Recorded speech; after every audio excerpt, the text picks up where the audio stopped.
Ladies and gentlemen, boys and girls, I'm the Gnarly Gnome. Let's see if we can get all of this to work tonight. I think I've got everything the way it needs to go. I'm trying something a little bit different, of course, because I'm a glutton for punishment. I'm always trying something new, and usually it doesn't end up well. But it's the behind the scenes. So for anybody that's tuning in via the podcast feed, this is a live show. The whole thing is designed to be a happy hour, an excuse for us to hang out together and drink beers together and pretend that we are sitting over a bar next to each other. No, that looks like it's working. If there's anything wrong with anybody's video feed, please let me know. But kind of behind the scenes with all of that, I use this show to try things that I would never do in a different situation. I would never do it with an episode of Cincy Brewcast, or even with Drinking with the Gnome. It's kind of a fun way to test out new little ideas that I have as far as technology or video things that I'm trying to figure out. So sometimes things don't necessarily work the way they're supposed to. If it's all working good on your end, I'm just not going to say anything because it's not all the way it's supposed to be on my end. I think we finally, knock on wood, have cracked the internet code here in the house. I think we, again, knock on wood, have a good signal, and that shouldn't be an issue this week or in the future. Knock on wood. But now I have to figure out the chat. I have a little bit of chat issues. So if my chat is like extremely delayed from what yours is, I'm sorry. I don't know what else to do. I'm just figuring it out as I go along. Welcome, guys. Welcome to the show. For the last month or so, maybe a little bit more than a month, I don't know. I've been doing this thing where I kick off the show by drinking some kind of schnapps. And I figured out after 2 or 3 weeks that I just don't have enough things that are proper schnapps to actually do that. And that's going to continue this week. I don't have schnapps. I'm out of schnapps.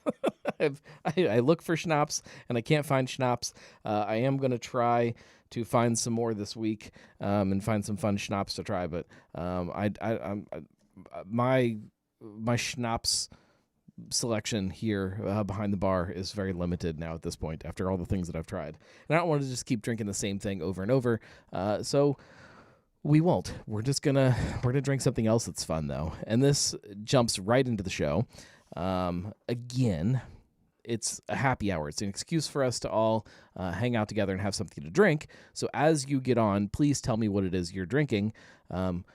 Like I mentioned before, my chat is very strange tonight, so either there's a chance I just won't see what you say, or if I don't get to it quick enough, it's going to be right off my screen. So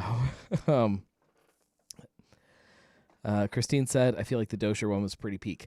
That was pretty much the best that the schnapps selection in my house gets. It's top of the schnapps, as the kids like to say.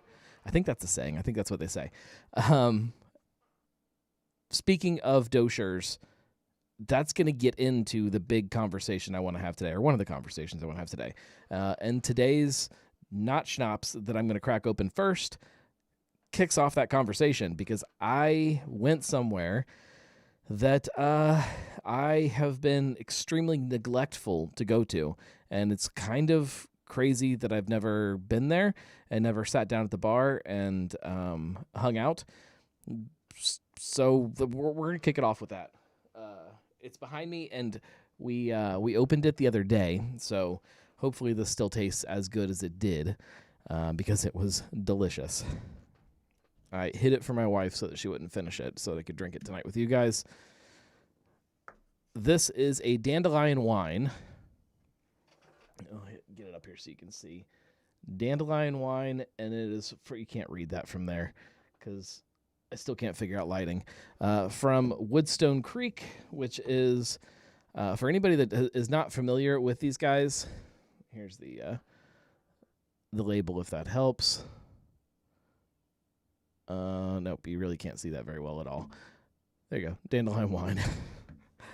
This is not just one of the oldest distilleries in Cincinnati. This is the oldest micro distillery in Ohio. They have been around forever, and we'll talk about their history a little bit after I open this thing up. Give me just a second. Oh, I have that open. That doesn't need to be open. And we'll jump over here. Yep, see, there's always something that's going wrong. I know I got all these windows here that shouldn't be open that are. I promise one of these days I will figure it out. I don't know what that did, but that's fine. All right. Okay, let me pour this and we'll talk about it. Christine is drinking a Fresca. I don't even know the last time I had a Fresca, but it sounds delicious. What would you mix with a Fresca? What is the proper booze if you were going to booze it up? I assume that you're just drinking Fresca, but should we decide to booze it up, what is the proper booze? Would it be like let me think about this. So Fresca is grapefruit, is that right? So gin, I guess. Maybe vodka, but vodka goes with everything. I don't know. I think I would go gin, personally. All right, dandelion wine. This does not tell me very much about it. It says that it is 12%. And I think there's only 65 bottles of it they made, and there's these tiny little bottles. All right. It is kind of colored like dandelion. If anybody is kind of a regular viewer or listener of the stuff that I do, I did a video, I don't even remember when it was. I think it was a short video, so it's easy to kind of miss those. That was a dandelion beer from Branch and Bone, Artisan Ales up in Dayton, which is one of my favorite beers ever. It's called Visage. I don't know. Christine says, gin sounds lovely. I don't drink cocktails unless they have eggnog. That needs some clarification. So you don't do cocktails unless you're making a cocktail that you're using eggnog as an ingredient, or eggnog is the cocktail. Like, you only drink eggnog as far as cocktails go, because number one, eggnog is kind of disgusting to me. And I don't know that I would ever make a cocktail out of eggnog other than just eggnog itself. That's going to go down a rabbit hole. We made eggnog a couple years ago, and it was actually pretty good. We made just like one, I don't remember how much we made. It was probably like a 2-liter growler, maybe full, and we drank it all winter. Excuse me. Oh Lord. And it was actually good when I made it myself, or when I think my wife did most of the work. But it was good then. But I've never liked like the commercial eggnog that you get from the store. It's just kind of gross. Christine said, I had an eggnog martini at Turf Club, and it was amazing. So is it just eggnog with extra booze? Like mostly booze and a little bit of eggnog? I have so many questions about this. Josh says, I completely understand eggnog is gross, but more for me then. Yeah, it's one of those drinks that I feel like I should like way more than I do. I forgot what I was talking about with this dandelion wine. I had a video about the dandelion beer from Branch and Bone that I really love the beer. I have, in the back of my head, been wanting to make dandelion wine for probably 5 years at this point, and every couple springs I'll collect a bunch of dandelion heads and freeze them with the intention of one of these years making dandelion wine. I don't know how much I need if I want to make like just a little jug of dandelion wine, but one of these springs I'm going to make it. Marco says eggnog hard pass. Yeah, gotcha. This is, so it's not all dandelion, which I think is what I was kind of expecting from it, is that it would just be like with the beer from Branch and Bone, like it's just it is hard dandelion, which is kind of a funny couple words together. It's all dandelion. Like you get this big kind of floral spring dandelion aroma, which that's here. Like especially now, like sitting back from it now that it's kind of been open and it's floating around the room. I get like this hint of dandelions in the room, but it's not overwhelming. Like when I get my nose in here, it's still wine. Like first and foremost, it is a wine with dandelions is the way I would put it. Hang on, let me get in here again.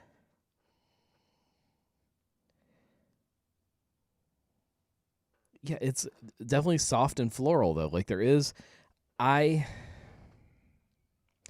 don't know if like it screams dandelions unless you tell me that it's dandelions. I can hear my 4-year-old. I can't tell if he's laughing or screaming. There's either a fight or something fun happening upstairs. Julia says, so it's literally a weed wine. I mean, yes. Technically, a weed is any plant that is growing in an unwanted place. So, for a lot of people, dandelions are weeds. For some people, they're not. They're flowers. They're beautiful. The bees love them. If you've got dandelions in your yard, maybe don't treat them. Let them go because the bees need them, and we know that there's an issue with bees. I love the way this smells. It smells like spring, but not like an artificial kind of way. I'm trying to think of what that big kind of thing is, and it's probably grapes. I'm probably smelling grapes. I'm really bad with wine. Floral grapes. Maybe like a candy something. There's some kind of candy that this reminds me of, and I can't think of what it is. Christine says, I told my boyfriend about your sunflower orange cream soda recommendation, and he liked it. Yes. So I did see sunflower is in a weird spot right now. They made a whole bunch of it, and it got really popular, and then everybody drank it all. And so it's really hard to find right now. You can't get it at 50 West. However, I did see some at Jungle Gyms. If anybody's looking. And I know Cappy's had some at least earlier this week. Last week. It's the beginning of the week. I guess it's not earlier this week. All right. I should probably drink this. Oh.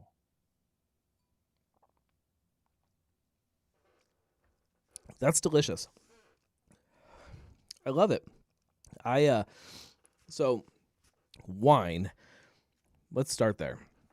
Wine is probably, Julia says that HG Summit Park had some this weekend.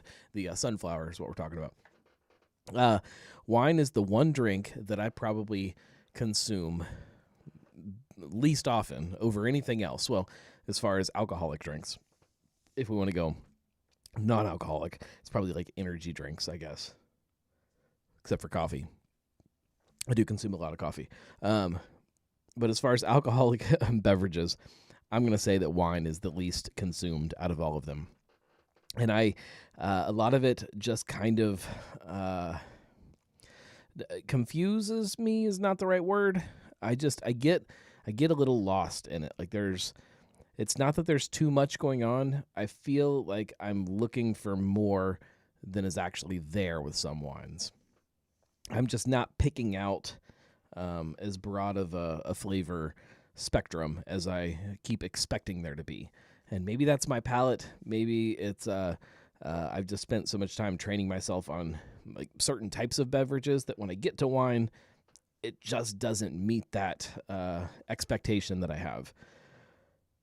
There are some wines like this though that I get a little more of a layered thing going on. Like there is definitely like a really great kind of top floral note, and then underneath like this really great kind of almost like berry sweetness. It's not berries. It's grapes. I know it's grapes. I assume it's grapes. I guess it could be something else. It doesn't really tell me what else is going on here. It says Muse Tin. Uh,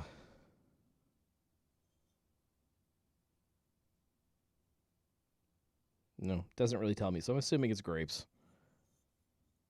Don't know, but it's kind of like a big kind of berry sweetness is what I would call it.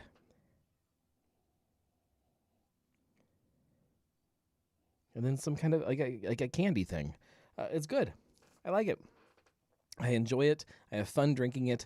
I don't know that I would consume it in the same way that I consume beer or even cocktails. Um,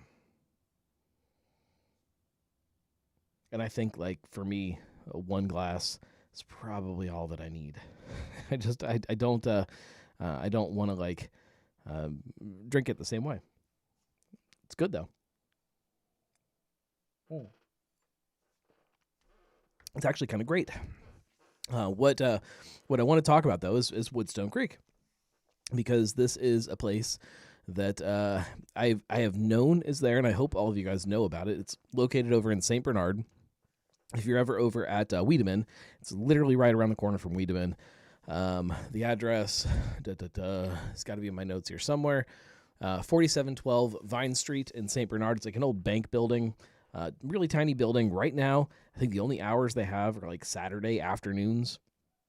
So you have to kind of clear your schedule and make it a point that this is where we're going. We're going to Woodstone Creek, and we're going to do a tasting and maybe take a couple bottles home.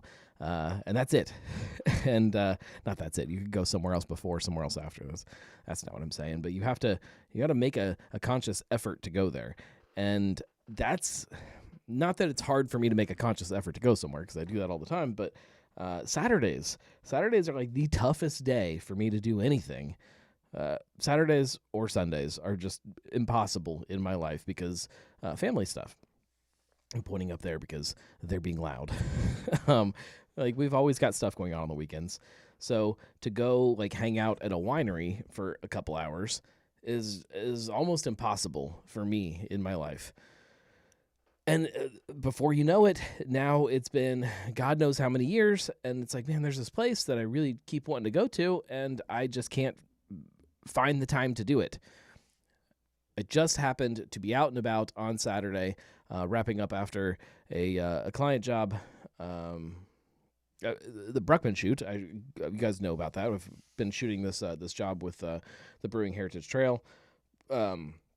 Was wrapping that up, which has me down kind of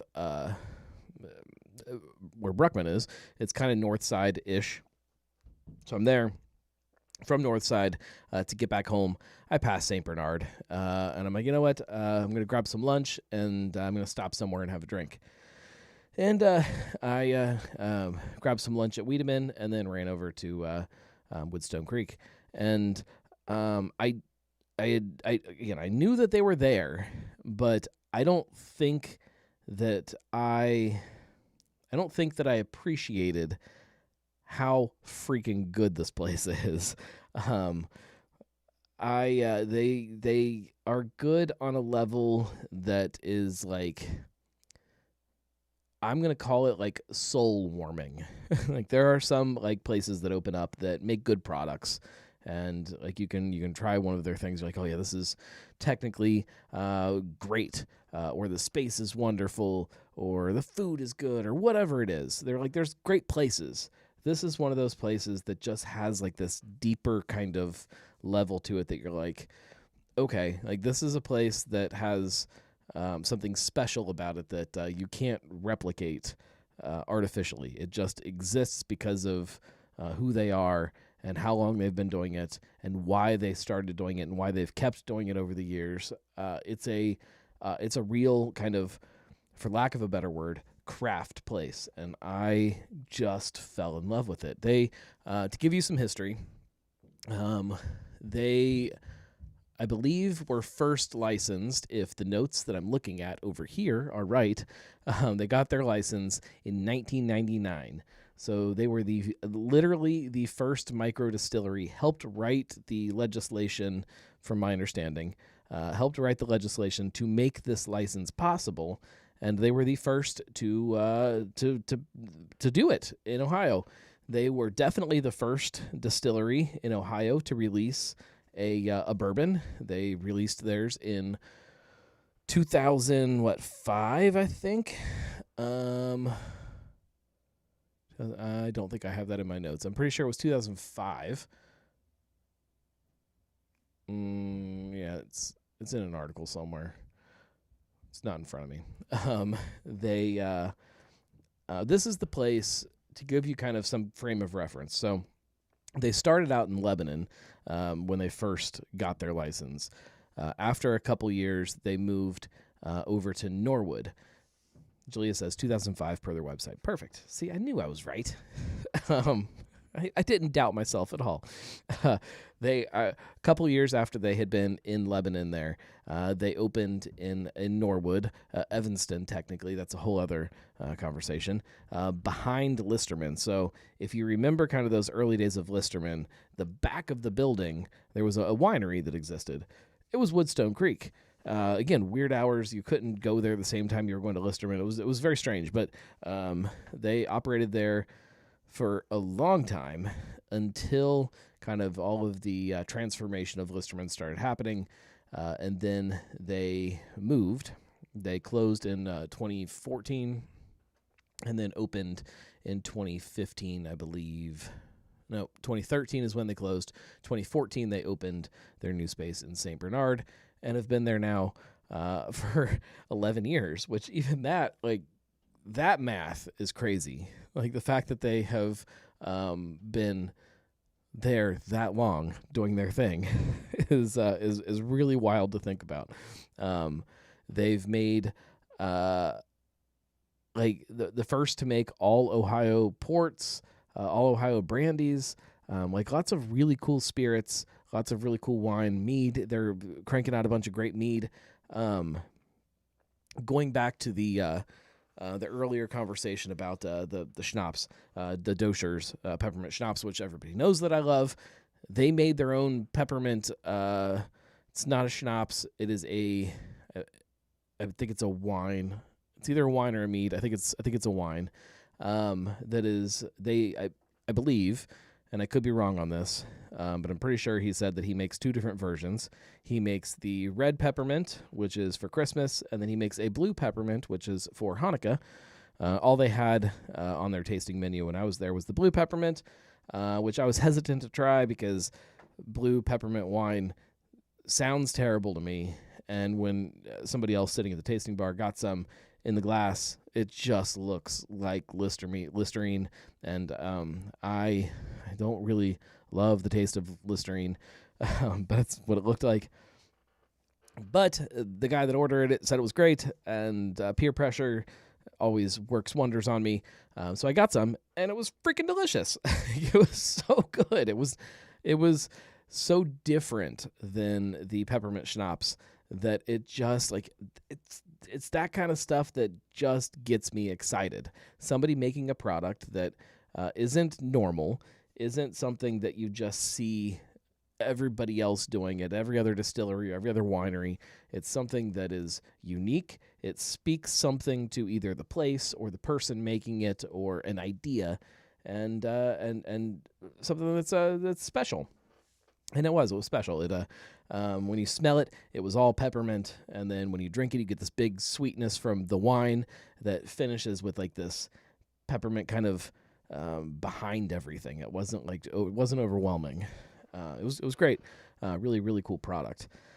And that's why I love them. Like, I really do love what they're doing. I wish it was easier to get their stuff because they don't distribute. It's all out of their little tasting room. You just go in there and you buy your bottles and take them home and hang out there and have a couple while you're there. All reasonably priced. They were running a special right now for their anniversary, I guess, that you could get, like, I think 5 tastes for, I don't know, $20 or $15 or $25, something like that. I don't know. I don't remember. I was drinking. But it was just such a good experience and something that I miss from a lot of places now. You walk in, you sit down at the bar, you have the owners behind the bar, You have the person that's making the product that you're drinking behind the bar. You can ask any question you can think of, and they're going to be able to answer it because they're the ones that do it all. I crave that in the hectic world of craft beer that we're in the middle of. I love what's happening with craft beer, and I love how big kind of Cincinnati craft beer has gotten, and I will not complain about that by any stretch. But there is just something really kind of special, for lack of a better word, something really special about places like that where you can get that experience. Josh says, any idea why they keep such exclusive hours? I think that they don't want to just be sitting there all the time. They are older. They've been doing this for a very long time. They've both had careers already. And I don't think that it's about building some big giant business, which I get that, we've talked about the measure of success a lot, and for a lot of people, that is not a success. For me, I would argue against that, but I believe that's it. I didn't ask. I'm hoping at some point maybe I'll sit down with them, do an interview of some kind, I don't know, a podcast, or just sit down and do an interview and write a blog post, which is very, very overdue for these guys. Because, again, they've been around for so long. I have, they used to distribute some of their products, or all of their products, from what I remember. Because I remember buying it in stores before. And, I guess they just kind of have scaled back and just kind of just do their thing there.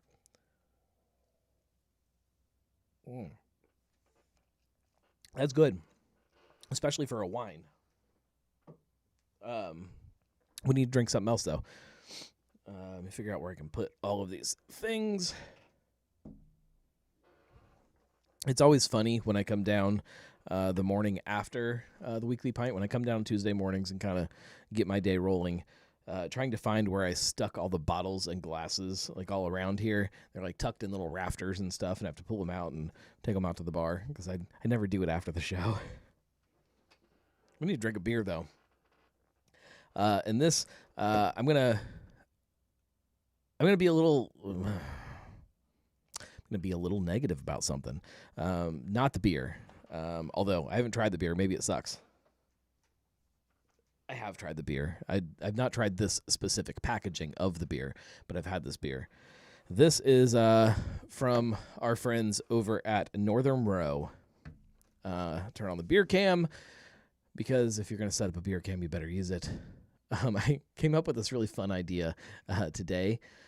You can get like these little portable like smoke machine things, and I want to set it up. I'll move this over this way closer so that I can have a little smoke machine over here. So when I hit this button, it'll also activate a little poof of smoke, so it'll go poof all around the beer cam. It'll be fun. Let's pour this while we talk about it. This is called Meanwhile, and as far as I understand, this is just their Amber, which I believe is their Oktoberfest. I believe. Maybe Julia can do some Googling while I pour this.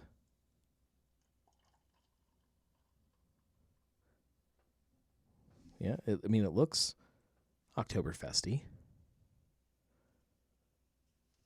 See if it says anything on the not sponsored by Urban Artifact. This show, by the way, is not sponsored at all. This episode is not sponsored at all. We do have big breaking news on the Weekly Pint. We do have our very first sponsor of the Weekly Pint coming up very soon. This episode is not sponsored at all, so I can't say anything yet. But I know that a lot of you guys are going to like it. It's a good sponsor, and it involves me crunching away on some episodes coming up. If you know, you know. And I believe, and nothing is finalized here, but I have had this idea for a YouTube video. And I've been doing like way more research than any person should do about this idea. Like, and I'm going to spend way more money than anybody should do to make this stupid YouTube video to make it perfect. But I believe we're going to get the same sponsor for this video to make it kind of come together. That's as much detail as I can go into with the YouTube video, but I'm so excited about it. And it involves a cocktail. I can say that. It's about a cocktail, a very themed cocktail. That's as much detail as I can say. All right. This says, meanwhile, Amber Lager, I think this was released kind of late last year. It was kind of a comic book themed beer. There's lots of little things on here in this issue. Have you tried this? It's so good. Wow. 6% lager brewed from grain. Collaboration with the Museum Center, which is why it is on the can. Yeah, I've got this light off to the side, and it's not set up right. One of these days, I promise I'll figure this out. But you can see the Union Terminal on the can. Let's see. Amber Lager. Meanwhile, here we go. In the early 1970s, Union Terminal became the model for the home of the Justice League and the cartoons Super Friends. Artist Al... Oh, man, Al... Gamuer? Gmuer? Gamuer? I don't know. Sorry, Al. Drew the Hall of Justice and based his creation off the facade of Union Terminal, earning the building a permanent place in popular culture. So, if anybody doesn't kind of know, Julia says, excuse me, that's a Hall of Justice on the can. It is not. This is definitely Union Terminal, which is the inspiration for the Hall of Justice, which is two very different things. The Hall of Justice does look a little bit different. But recently, like in the last, was it last year, 2 years ago?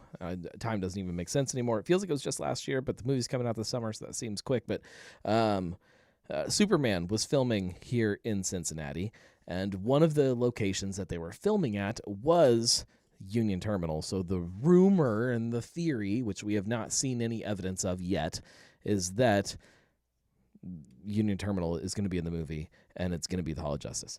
We'll see. But I guess that's kind of why they made this and why they did it, and it's fun, and why the comic book theme and all of that, and why timing it came out. I believe this is their Oktoberfest. Julia says that Brewer is their Amber, which is also their Oktoberfest. Depending on the season, it is a German Amber Lager Oktoberfest. Not much of a head, which is a little disappointing. I've had this beer many, many times. I've had every Oktoberfest many, many times. It's kind of a dark, kind of almost I don't, it's like it's a dark amber orange. Christine says, "Are you a DC lover?" That is a great question. Hang on, let me sniff this first.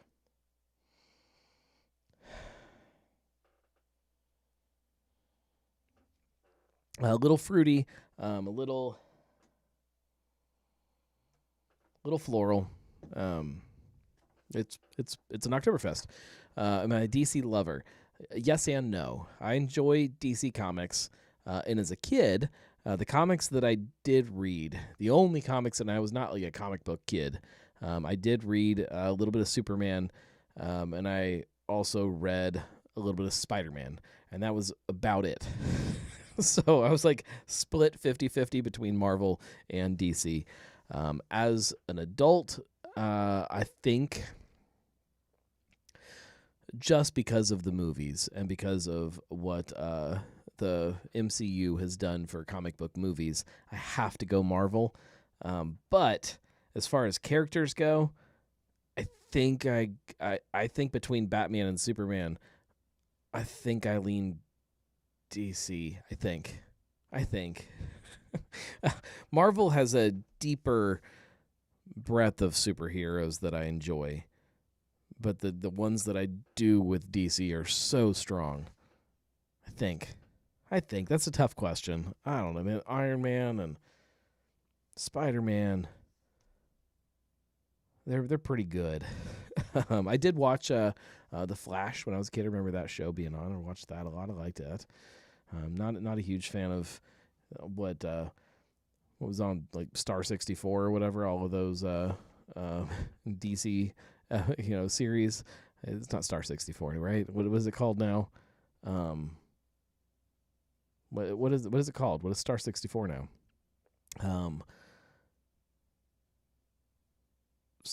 I don't even know. I can't think of it. But all those shows were just kind of lame, and I didn't like it. I don't like comic book TV shows as much. Now, with that being said, I have not seen all of them by any stretch.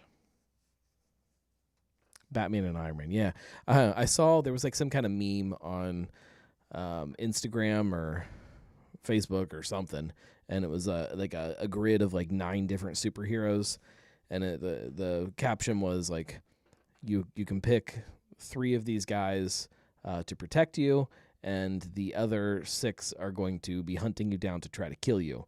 And it was like it was a really tough decision to think about because there are some superheroes that are just incredible, and then there's some that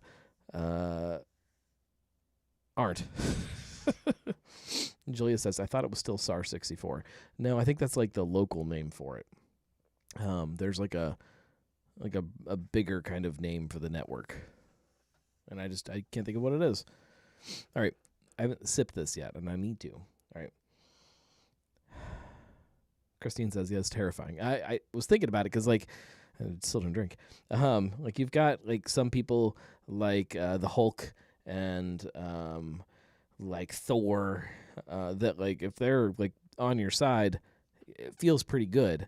But then you start to think, all right, so if you eliminate some of these people, I don't really want, like, Batman and Iron Man coming after me. Like, their combined resources, it's kind of terrifying what they could do together. But then you've got people like Doctor Strange that could just send people to a different like universe, just and they're gone. So like maybe you want him on your side, and then you don't need both Thor and the Hulk. It's a really difficult decision. Christine says you can say Hawkeye sucks. Hawkeye is a really nice guy, but I don't understand why he's a superhero. I also don't understand why Black Widow, why she's a superhero. She's just a badass. It's not the same thing. Christine says they're way too rich together. Yeah. Yeah, I don't know that I would want that coming after me. All right. Getting into this. Maybe the choice is Hulk, Thor, and Black Widow. They can protect me. Maybe.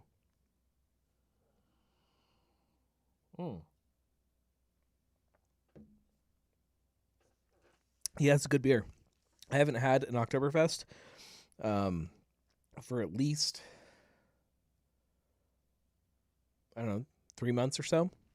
And I have to say, I still love it. I still love the style. This is never my favorite one, and I don't know why. I love their fest beer, but their Oktoberfest just doesn't sit. It's a little too sweet for what I want. But it's good beer. That's not the negativity I have to talk about. I bought this at a store, and I'm not going to name the store because we just don't need to go there. But I went to check out, and I've had some other problems with this store. But I brought the 6-pack, and it was there was a whole bunch of them on the shelf. Brought it up to the register and put it up there, and the guy scanned it, and we couldn't get it to scan. That's fine. So he picks it up, and he types it in, and it still isn't taking it, so he deletes it, and I suppose a little paper in and all that, and then types it in again, still won't take it. He looks at me and says, hey, man, it's not in the system. I said, okay, what do I got to do? And he's like, well, do you remember how much it cost? I said, no, I could guess. It's probably $10.99 is probably my guess. That's what, most of them are these days. And I said, but I don't know that for sure. And he's like, okay, it's not in the system. I said, all right, what can I do? And he said, hang on, let me call somebody. And he picks up his phone, he calls somebody, and says, hey, I got this beer. It's called, and he's looking at this, trying to figure out what it's actually called. I think it's called Meanwhile, and it's brewed by, I don't know, and has no idea anything. And it is a little confusing. You gotta kind of dig in a little bit to the fine print to figure out what the brewery is. And person on their phone, you hear this. He's like, okay. He's like, somebody's gonna come over.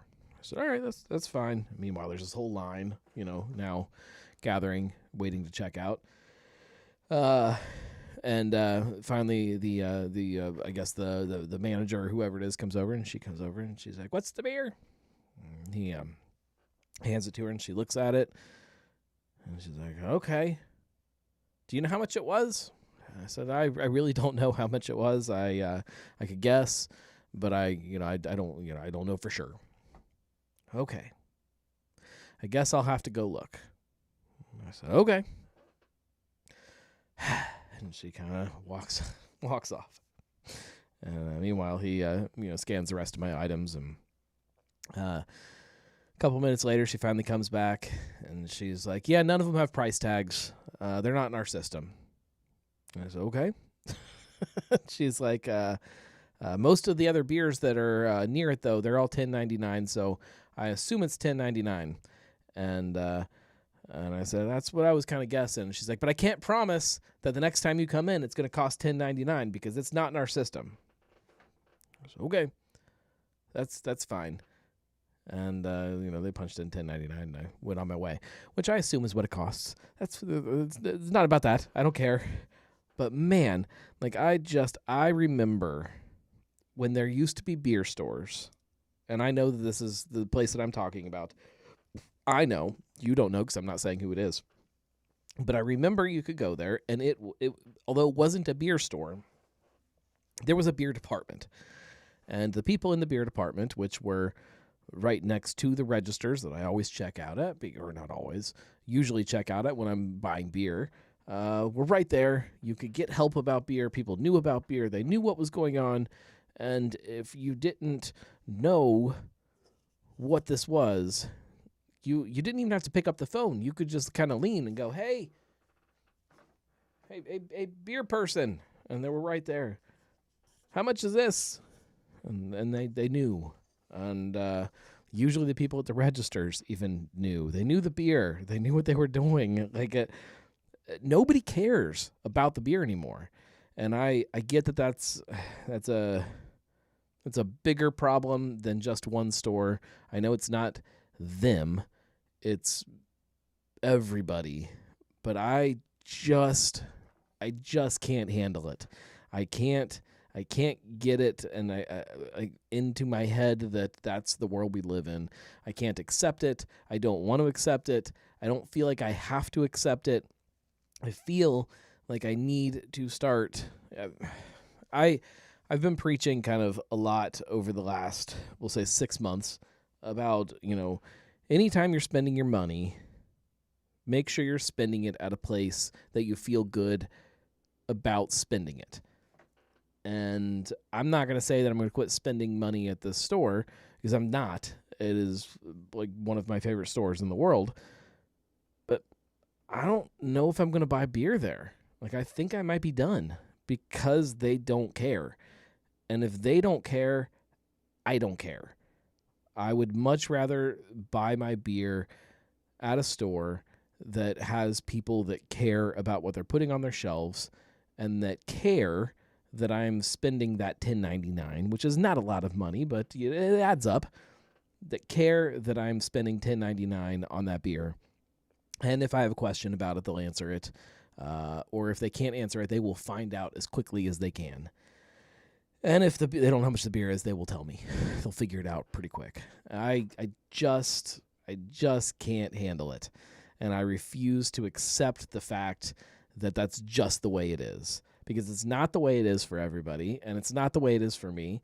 And I'm not going to do it anymore. So if I want to spend my money at places that I feel good about spending it at, that's going to be across the board. And I think, I can't say always, but I'm going to say for the most part, I'm done. I'm done spending beer money at places that don't care about what they're putting on their shelves or what they're running across their scanners.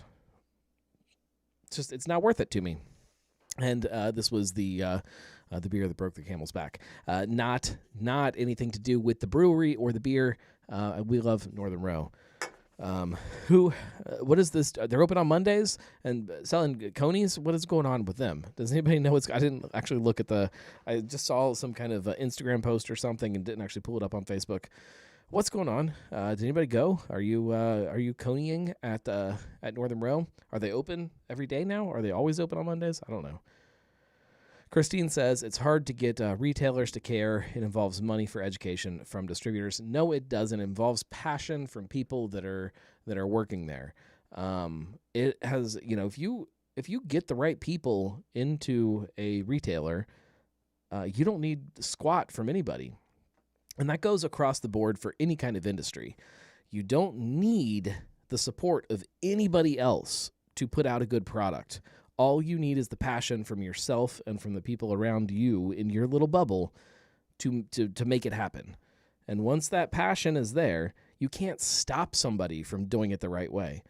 It'll just happen. And that's how craft beer was born. That's how craft beer grew. That's how it became what it is today. And the lack of that is what will kill craft beer if craft beer is ever going to die, which it won't, because you can't stop the passion. You can't stop people that believe in this. And no matter how hard it seems like some people want it to not exist, no matter how much, people seem to actively try to make it not fun. You can't stop it.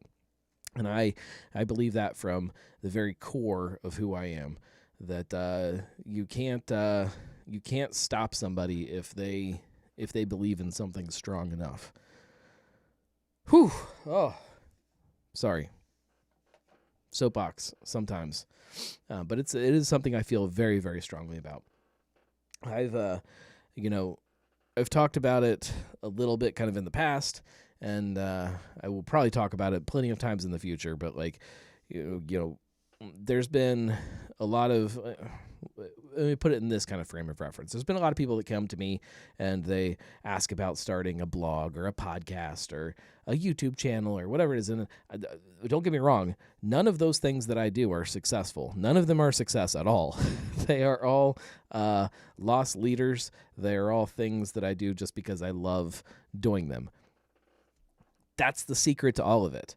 The only way to be successful at something is to enjoy what you're doing. If you're miserable doing something and you make money at it, I don't think it's a success. And that's my measure. And I get that there are people that might think differently. But on the flip side, you can have something that is not monetarily always a success on paper in the traditional sense and still feel like it is a success. And if you feel that way, it is. And I believe that. I think that if everybody understands it, we can all live much happier lives. And at the end of the day, that's all that matters. It's 100% all that matters is how you feel when you go to bed at night and how you feel when you wake up the next day. And when you're sitting in the middle of the day and you're looking to your left and your right at the things happening around you, how you feel is it. That's it. We're here for a very short period of time, and I recognize we're now going down a whole different kind of rabbit hole. We're not just talking about beer, but that is the secret to life. That is the meaning of life. Beer. So, how do we get there? I don't know, guys. I hope that everybody lives a happy and successful life, whatever that means to them at the end of the day. Prost.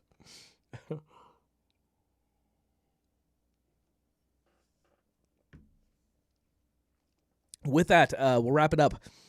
And hopefully when you tune in next week, because we do this every week, not always as preachy and as soapboxy, but sometimes we do it every week. We hang out here, we have a drink together, and we talk about whatever is on our mind and whatever we want to talk about. And we will do it again next week. Right here, if you're listening on the podcast feed, it's about 9:30 p.m.-ish when the show goes live on Facebook and YouTube. Because sometimes life happens. And we'd like to have you live. If you like this show, if you like any of the things that I do, the best way that you can support it... Sorry, I just drank a bunch of beer, and now I'm going to be burping. The best way that you can support it is by going to thegnarlygnome.com/support. And that can link you up with becoming what we call a Gnomie. And the Gnomie platform is changing a whole bunch for the better. You can now become a Gnomie for free, which gets you access to lots of exclusive posts. There will probably be some exclusive videos, maybe some podcast episodes at some point. Maybe. I'm working on it. But lots of fun stuff. And then there are different tiers that you can contribute to if you want to spend money. And that'll get you fun swag, which the first swag shipment comes out around Bachfest season. And there's some cool stuff that I'm working on to put into there. Or if you're a local business and you want to support via some kind of sponsorship, via this show or Cincy Brewcast or Drinking with a Gnome or a YouTube video or something, I have a list, like a big giant list of YouTube videos that I want to make. Some of them I just need a little bit of a push to make them happen. Some of them need a big push to make the video happen, and that push is, in a lot of cases, financial. So if you're a business and you want to sponsor a video, just reach out to me, and we'll start talking about some of the ideas that I have and how they might fit with who you are as a business and how those two things can come together. That's what you guys can do to help this thing keep growing and help it keep going. Julia says that Northern Row is doing Cincinnati Chili Week, Monday, February 24th through March 2nd. That's what that post was about. So it's not this week. I can't go there and get a chili dog right now because I'm getting in the truck. I was going to. Julia says, speaking of gnomes, I watched the new Wallace and Gromit movie before the Weekly Pint. It's amazing how freaking terrifying they made the animatronic gnomes and a villainous penguin with no facial features other than his eyes. I have no idea what you're talking about, but that's cool. That sounds terrifyingly fun. Thank you guys for hanging out. I appreciate you. Without all of you guys tuning in every week, there's no way this show would exist. I couldn't just sit here and rant to myself. Maybe I could. I don't know, but it wouldn't be as fun. So I appreciate everybody hanging out with me, and we'll do it again next week. Same time, same place. You know where to find me. Thank you guys very much. We'll see ya. There it is. Volume was down. See you guys. Cincy Brewcast is coming soon, I promise. I'm working on it. We're working on lots of stuff.